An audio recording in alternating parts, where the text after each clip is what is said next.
간밤 증시를 수놓았던 뜨거운 종목과 인사이트를 확인해 봅니다. 이항용의 월가이드 들어왔습니다. MTN 이항용 전문위원 모셨습니다. 안녕하십니까? 네, 안녕하세요. 네, 안녕하십니까? 어제 이 시간에도 저희가 그 금리 얘기를 좀 했었는데 계속 올라가다 보니까 4.3을 넘어가니까 이게 또 한 번 얘기를 하게 되네요. 네. 어떻게 좀 정리를 할 수가 있을까요? 그 금리의 고공행진이 지금 걷잡을 수 없이 이루어지고 그러니까요, 있습니다. 예. 뭐 여러 가지 우리가 이유도 있고 배경을 어저께 잠시 설명드렸었는데요. 결과적으로 보면 지금 10년물 금리가 오늘 장중 기준으로 보면은 정확하게 4.328%까지 고점을 찍었었거든요. 이게 보면 쉽게 얘기해서 오늘 물론 그 고점보다 약간 밑에서 일단 마감되는 모습이었지만 그렇죠. 예. 이것은 결국 15년 만에 최고치를 가고 있다라고 일단 간단하게 이해하시면 되겠습니다. 금리가 이렇게 올라가면 우리 일상생활에서 가장 큰 거는 뭐가 있겠습니까? 여러분들이 미국 기준으로 말씀드리면 주택을 구입할 때 보면 현금으로 사는 분도 있겠죠. 실제로 미국에서 그 보통 주택을 살 때요. 현금 사는 분이 한 35%까지 된다고 합니다. 그만큼 돈이 있는 사람이 더 사고 투자하는 사람이 많은 게 미국의 현실입니다. 미국 기준으로 보면. 그렇죠. 우리나라는 꼭 그렇지는 않을 거라고 좀 보고 있는데 여하튼 그럼에도 불구하고 이 모기지 금리가요. 모기지 금리는 20년 내 최고치를 가고 있습니다. 20년 최고치면 7.09% 오늘 찍었습니다. 7.09%. 오늘 이제 월스트리트저널에 이제 오늘 최고 탑 기사 중에 하나가 바로 이 화면이거든요. 7.09%라는 거는요. 아주 쉽게 얘기하면은 우리 1억이라는 돈을 우리가 빌렸다라고 그렇죠. 보면 700만 원을 이자로만 내는 거거든요. 그렇죠. 그러니까 엄청난 거였어요. 700만 원을 나누기 하면 월 내는 거 아닙니까? 거기다가 원리금까지 들어가면 엄청난 규모로 지금 올라가는 거죠. 미국은 대부분 이제 30년 고정금리이기 때문에 실제로 보면 최근에 신규 주택이 호조되는 것은 기존 주택을 팔고 사야 되는데 자기가 살 때는 2.5%의 모기지를 받았단 말이죠, 예전에. 근데 지금 새로 하려고 그러면 지금 7%니까 기존의 주택 갖고 지금 담보가 이어지는 게 아니잖아요. 못 사죠. 그러니까 월 뭐 50만 원 하던 사람은 월 150만 원, 3배가 내는 거거든요. 못하죠, 예. 그러니까 그렇기 때문에 지금 기존 주택은 내는 매물이 없고 신규 주택을 사는데 신규 주택을 7% 쉽지도 않지만 그만큼 미국에 또 집이 부족하다는 얘기를 하는 거가 되겠고요. 공장을 새로 짓고 그렇게 새로운 뉴타운을 짓다 보니까 우리나라 뉴타운이 아니라 공장 새로 들어가니까 허벌판에 주택을 들어가야 되니까 그걸 또 하게 되고 물매겨점학기로 살 수밖에 없는 사람들도 있다라고 보셔야 되겠습니다. 이 모든 것이 일단은 시장에서 어려움을 가져다 줄 거라고 보셔야 되겠고요. 또 하나는 것은 결국은 이런 금리가 올라가는 것이 뭐에 가장 큰 취약점을 내겠습니까?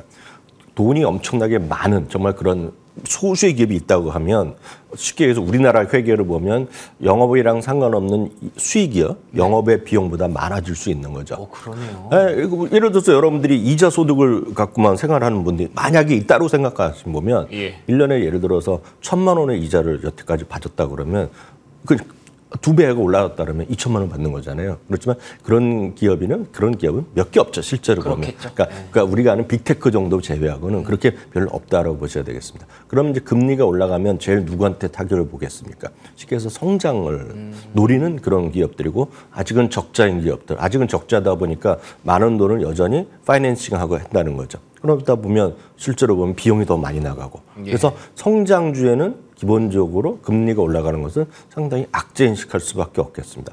물론 시장 전체적으로도 마찬가지입니다. 주식이란 가치라는 것은 간단하게 보면 현재 가치로 미래의 가치를 현재 가치로 좀 가져오는 거에 대한 평가하거든요. 그러니까 가장 기본적으로 금리일 수밖에 없습니다. 그래서 예를 들어서 향후 10년 동안에 벌 돈이 뭐 1억이란 돈인데 그거를 지금 1%대 이자로 해갖고 딱 우리가 할인하면 9,500만 원 정도로 될 수 있다라고 제가 쉽게 예를 들어서 뭐 계산 정확히 맞지 않지만 9,500만이라 하면 금리가 예를 들어서 1%가 아니라 5%가 되면 그 계속 올라오니까 9천만 원, 8,500만 원의 가치밖에 없거든요.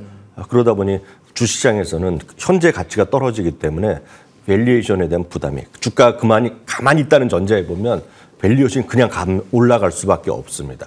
그렇기 때문에 흔히 얘기해서 우리나라에서 투자 전략가나 방송에서 나오시는 분들, 뭐 애널리스트나 전문가란 분들이요, 보면 멀티플이 부담이 생긴다는 거가 그런 얘기라고 아주 간단하게 이해하시면 되겠습니다. 그럼 실제로 어떻게 결과로 나와 있는지를 많은 분들이 공감하실 수 있는 제가 주식으로 딱 보여드리겠습니다. 좋습니다. 그러니까 많은 분들이 우리 시청자분들도 보면 저도 자주 언급했던 주식 위주로 말씀드리면 에어비앤비요. 물론 이익은 지금 나기 시작했다고 하지만 성장이라고 많이 얘기하는 거고. 앞선 코너에서도 팔란티어 얘기했고 여러 가지 이슈가 있지만 기본적으로 팔란티어도 엄청난 성장이거든요. 그렇죠. 밸류에이션이 높을 수밖에 없는 기업인데요. 팔란티어.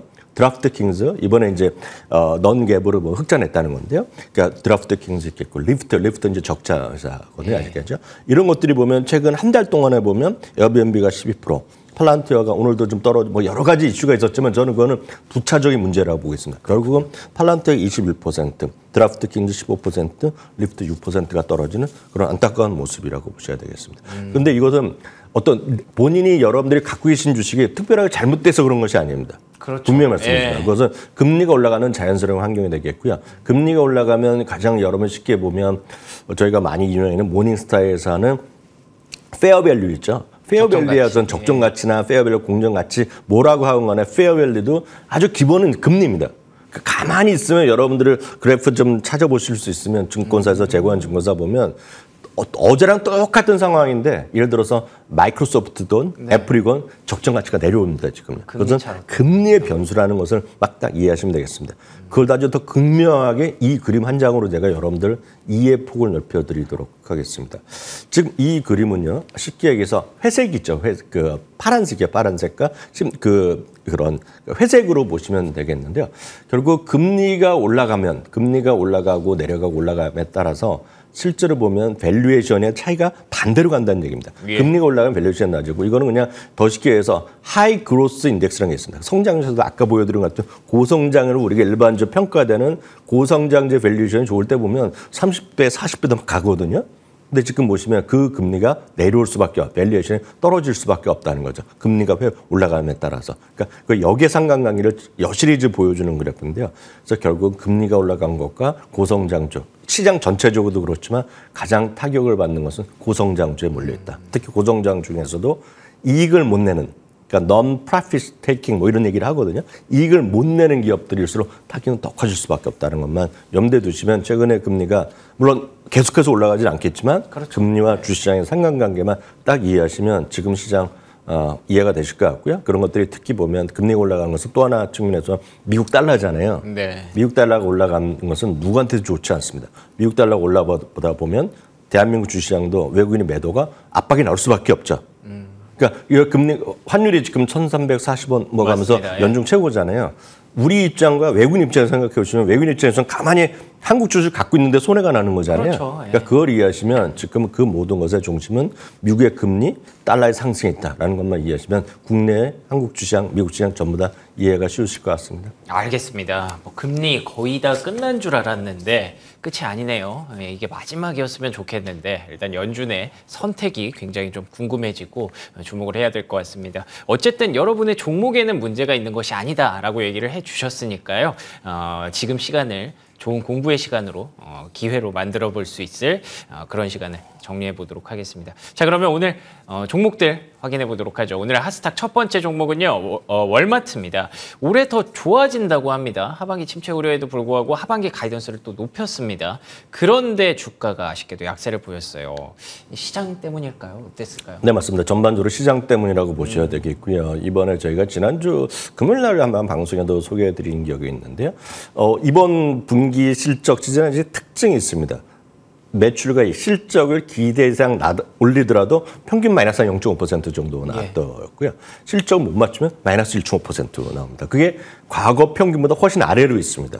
예전에 특히 이번에는 실적을 맞추더라도 평균이 떨어지는 그런 그림이었거든요. 그러니까 그런 차원에서 그리고 앞서 말씀드린 금리의 차원에서 지금 시장의 전반적인 오늘 큰 어떤 분위기가 있었다는 거 먼저 좀 이해하시면 될 것 같고요.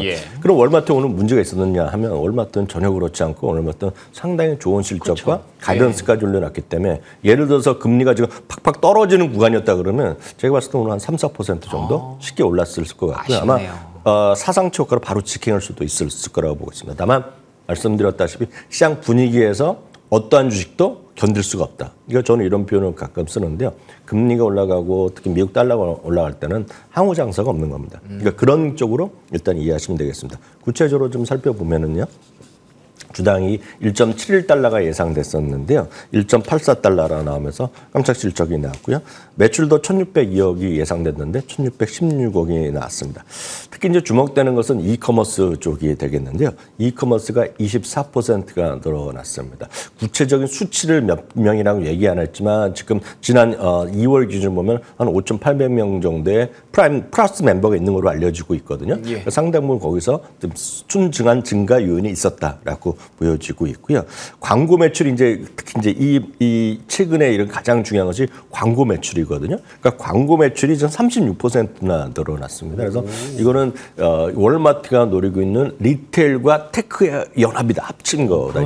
그래서 테크 리테일러라는 새로운 영역을 만들어내는 거거든요. 테크 리테일러. 예. 거기에 지금 중심에 있는 게 월마트인데 일정 수는 효과가 있었다라고 이해하시면 되겠고요.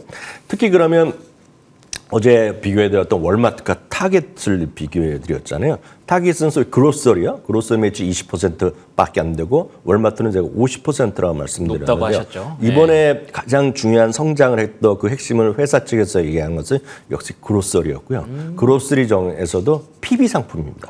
좋았겠네요. 그러니까 PB라는 것은 아시다시피 좀 저렴하는 거죠. 저렴으로 좀 절약해서 살 수 있는 거. 그래서 월마트의 CEO는 이런 얘기를 하고 있습니다. 월마트 이번에 실적이 상당히 좋았던 것은 더 많은 사람들이 딜을 원한다는 딜. 딜을 원한다는 영어식 표현은 핫딜, 딜 해갖고 우리나라도 쿠팡이라는데 뭐 핫딜 뭐 상품 쓰지 않습니까? 네네. 좀 싸게 할인하는 그런 상품들. 그런 건데 그걸 PB 상품 위주로 갖다 하는 것입니다. 그래서 그게 나왔고요. PB 상품이 9%가 늘었기 때문에 전체 미국에서 지금 그로스리 전체에서 20%까지 PB 상품을 장착했다는 겁니다. 그래서 그것이 오늘 좀 특징적인 부분이 되겠고요.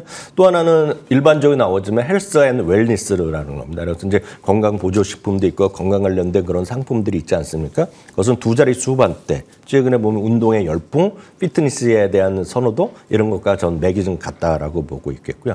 반면에 제너럴 머천다이즈라고 그래서 그건 쉽게 해서 일반 상품입니다. 옷이나 이런 것들, 그런 것들은 지금 한 자릿수 초반이었기 때문에 지금 극명하게 갈렸다라고 보셔야 되겠고요. 가이던스도 이번에 올려놨고요. 특히 주목할 것은 총 매출 이익률도 이번에 좋게 나왔습니다. 24% 마진이 올라졌기 때문에 이거는 주가는 분명히 엄청 많이 올랐어도 맞다. 한 4, 5% 올랐더라도 문제될 게 없는데 전반적인 시장의 분위기에 따라서 같이 떨어졌다라고 이해하시면 되겠습니다. 알겠습니다. 말씀하신 대로 금리에 진짜 장사가 없네요. 월마트 다 좋았는데 조금 아쉬웠습니다. 시장이 좀 안정되길 기다려야 될 것 같고요. 두 번째 종목은 프로그레시브입니다. 금융주의 시간인 걸까요? 자동차 보험주 프로그레시브의 주가가 최근에 급등한 이후에 자리를 좀 잘 지키고 있습니다.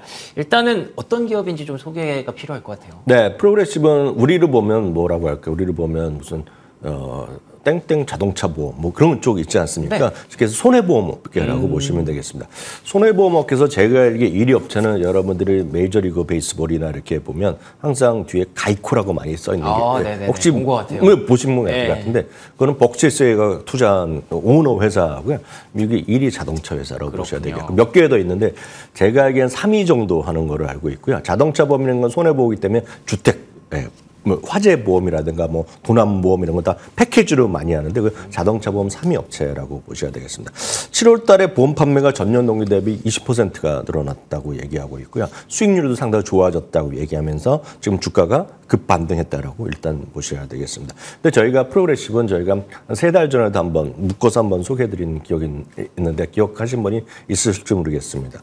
MSCI 1500이라는 게 있습니다. 전 세계에서 선진국 중심으로 대형주 위주로 1,500개 종목이 있는데요.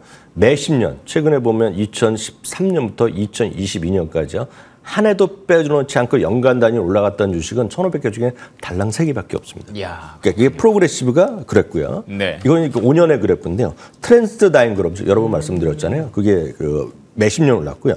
엘리멘테이션, 쿠시타드는 익숙하지 않은 기업인데요. 이거는 뉴욕에 상장돼 있지 않고 토론토에 상장돼 있는데 이거는 서클 K라고 미국 캐나다에 있는 건 다 압니다.